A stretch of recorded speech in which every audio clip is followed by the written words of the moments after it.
Hello everyone, let's get ready with me.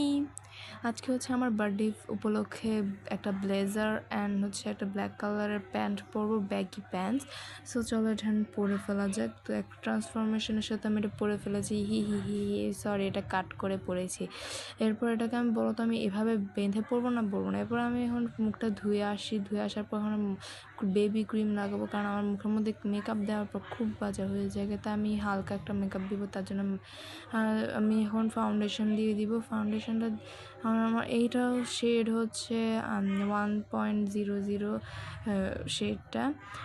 And এরপর এটাকে সুন্দর করে ব্লেন্ড করার পর আমি এটার এখন ব্লাশটা দিয়ে দিব। ব্লাশ হচ্ছে আমার সবচেয়ে ফেভারিট একটা জিনিস, যেটা আমি অনেক দিন ধরে, এটা আমার সবচেয়ে ফেভারিট একটা কালার ব্লাশের মধ্যে। দেন ব্লাশ দেওয়ার পর আমি সিম্পল আই লুক করে ফেলছি। সরি, আমি আই লুকের ভিডিওটা নেওয়ার কথা ভুলে গেছি। দেন মাস্কারা দেন আমি হচ্ছে একটু ময়শ্চারাইজার দিয়ে দিয়েছি লিপস্টিক দেওয়ার জন্য। দেন আমি এই শেডটা দিয়েছি, সরি শেডটা ভুলে গেছি কত। দেন আমি এখানে গ্লসি লিপস্টিকও দিয়েছি যাতে একটু গ্লস করে। দেন আমি চশমাটা পরে নিয়েছি। দেন একটু পারফিউম দিব। তো কেমন লাগলো? Bye bye.